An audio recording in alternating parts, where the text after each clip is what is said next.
Magandang gabi sa inyong lahat. Welcome po sa News Up to Date. Ang topic po natin ngayong araw na ito ay tungkol po sa inilabas na advisory ng Securities and Exchange Commission laban po sa CoinMate Plus Earning Opportunity, CoinMate Plus o CMP Crypto Trading.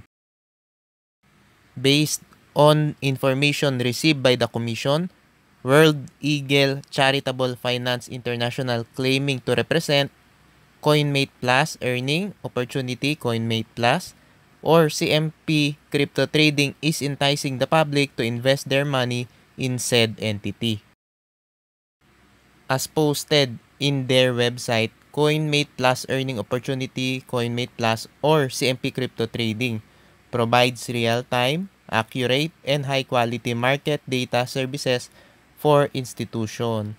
At nangangako din sila ng malaking kitaan at yung investment nga na ino-offer nila sa public, ang minimum daw na investment ay 1,200 pesos or $20 at ang kikitain daw ng investor ay mula 3% hanggang 5% daily. Diyan pa lang po mga kababayan, makikita nyo na yan po ay isang scam dahil meron na namang guaranteed income na 3 to 5% daily na masasabi nating too good to be true. As such, the Securities Regulation Code or SRC requires that said offer and sale of securities must be duly registered with the Commission and that the concerned entity and or its agents should have the appropriate registration and or license to sell such securities to the public. Based on the Commission's database, CoinMate Plus Earning Opportunity, CoinMate Plus, or CMP Crypto Trading is not registered with the Commission as a corporation or a partnership. Likewise, CoinMate Plus Earning Opportunity, CoinMate Plus, or CMP Crypto Trading has not secured prior registration and or license to solicit investments from the Commission as prescribed under Section 8 and 28 of the Securities Regulation Code or SRC. So mga kababayan, yang CoinMate Plus po o CMP Crypto Trading ay isa na naman pong Ponzi scam at wala po yung secondary license. Kaya po, iwasan na po ninyo yang CoinMate Plus Earning Opportunity, CoinMate Plus o CMP Crypto Trading. Further, the scheme employed by CoinMate Plus Earning Opportunity or CoinMate Plus or CMP Crypto Trading has the characteristics of a Ponzi scheme where monies from new investors are used in paying fake profits to prior investors and is designed mainly to favor its top recruiters and prior risk takers and is detrimental to subsequent members in case of scarcity of new investors. The offering and selling of securities in the form of investment contracts using the Ponzi scheme, which is fraudulent and unsustainable, is not a registrable security. The Commission will not issue a license to sell securities to the public to persons or entities that are engaged in this business or scheme. Mga kababayan, wag na po kayo mag-invest at tumigil na po kayo sa pag-invest sa kahit na anong investment scheme na ino-offer ng CoinMate Plus Earning Opportunity, CoinMate Plus, pati na rin ng CMP Crypto Trading, pati na rin po ng World Eagle Charitable Finance International. Umiwas po kayo sa mga ino-offer nilang investment scheme. At may babala din po ang SEC para po doon sa mga umaaktong salesmen, brokers, dealers, agents, representatives, promoters, recruiters, uplines, influencers, endorsers, abettors, and enablers of CoinMate Plus Earning Opportunity, CoinMate Plus, or CMP Crypto Trading in selling or convincing people to invest in the investment scheme being offered by the said entity, including soliciting investments or recruiting investors through the internet may be held criminally liable under Section 11 of the FCPA and Section 28 of the SRC, which are both penalized separately with a maximum fine of 5 million pesos or imprisonment of 21 years or both pursuant to Section 73 of the SRC.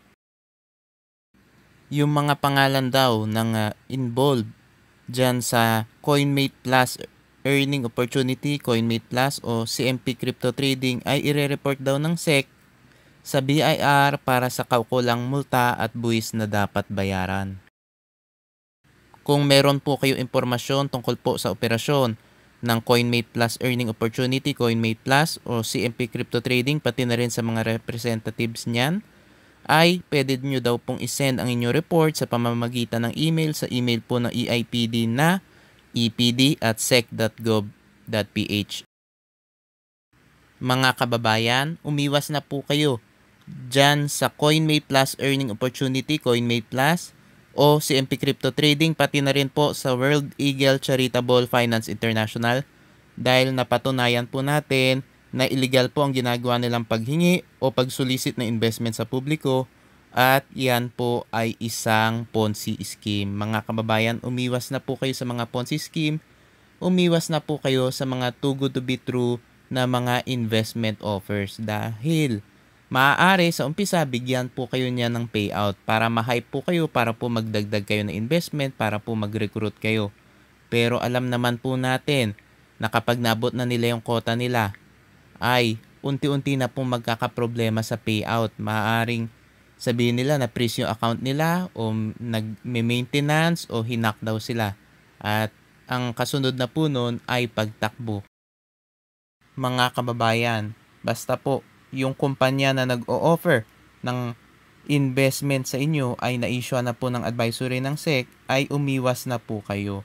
Dahil illegal po ang kanilang ginagawang pagsulisit o paghingi ng investment sa publiko dahil wala po silang secondary license. Mga kababayan, umiwas po kayo sa mga nagkalat na mga companies at mga investment scams. Huwag po kayo magpapahype do sa mga too good to be true na mga offers. At alam naman natin mga kababayan na puro pang-hype lang po yung mga companies. Pwede po kayong padamahin, bibigyan kayo ng payout o magpapa-charity. Pero alam naman natin mga kababayan na sa huli, tatakbuhan pa rin po kayo niyan.